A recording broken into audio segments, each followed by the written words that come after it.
नमस्कार साथियों, सूर्य नगरी यूनिक लॉ क्लासेस के यूट्यूब चैनल पर मैं डॉक्टर उर्मिला राठी आपका हार्दिक स्वागत और अभिनंदन करती हूँ।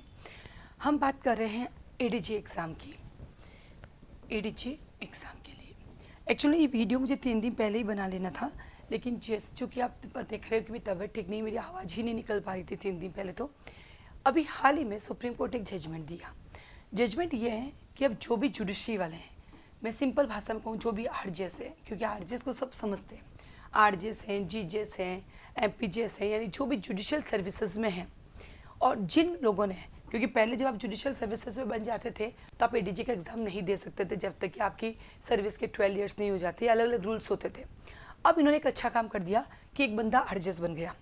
आरजेस बनने से पहले उसके पास 7 ईयर्स की प्रैक्टिस थी, ध्यान से सुनना, और ना वो 35 ईयर्स का है और आरजेस लगे हुए 1 साल हुआ है, तो भी वो अब एडीजे का एग्ज़ाम डायरेक्ट दे सकता है। पहले ऐसा नहीं था। यानी ये जो जजमेंट आया है, इस जजमेंट ने 2 बातें बताई है। पहली कि जो भी अब जुडिशियल सर्विसेज में हैं वो बिना नौकरी छोड़े एडीजे का एग्ज़ाम दे सकते हैं।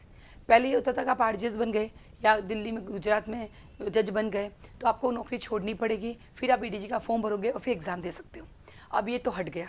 अब जो भी लोअर जुडिशरी का एग्ज़ाम देता है, पास हो जाता है। तो नाउ अब मेरी पहली कंडीशन 35 साल होना चाहिए। इस 35 साल में 7 ईयर्स होने चाहिए। वो 7 ईयर्स क्या हो सकता है? उनका एडवोकेट प्लस आरजेएस हो सकता है 7 ईयर्स। जैसे मान लीजिए एक बंदा आरजेएस बन गया, 3 साल की प्रैक्टिस की, फिर आरजेएस बन गया, 4 साल हो गए, कितने साल? 7 साल। अब वो एडीजे दे सकता है। मेरी जान पहचान में बहुत सारे ऐसे लोग हैं जिनके पास 10 साल की वकालत ऑलरेडी थी, फिर वो आरजेएस बन गए या जीजेएस बन गए या डीजेएस बन गए, जो भी। नाउ 2026 में वो एडीजे का एग्ज़ाम दे सकते हैं।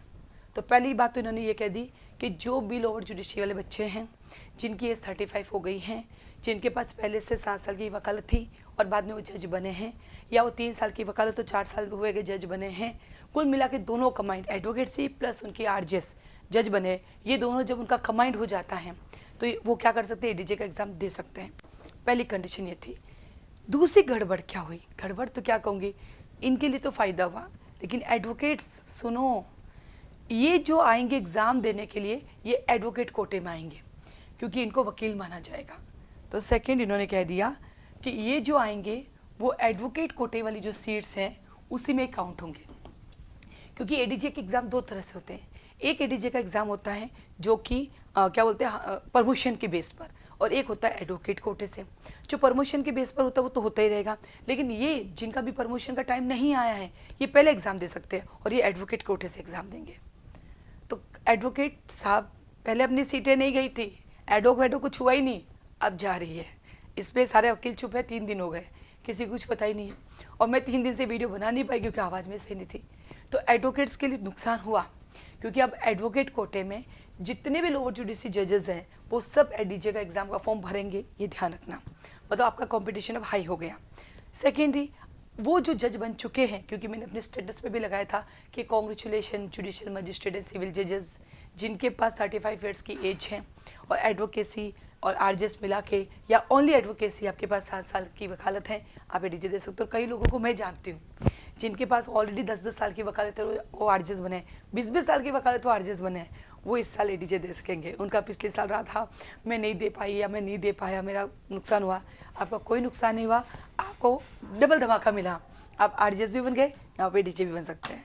तो आप सबको बहुत सारी बधाइयाँ, आप सबको कॉन्ग्रेचुलेशन। और एडवोकेट जरूर सोचिएगा कि इन सबको भी एडवोकेट के कोटे में डाला जा रहा है, इनकी अलग से सीट रिजर्व नहीं की है, तो सोच रहा है जरूरी है एडवोकेट की अपनी सीटें जा रही हैं, उस पर विचार जरूर कीजिएगा। आप सबको ऑल द बेस्ट जो इसमें इन हुए हैं, बाकी विचार कीजिएगा। आज के लिए धन्यवाद।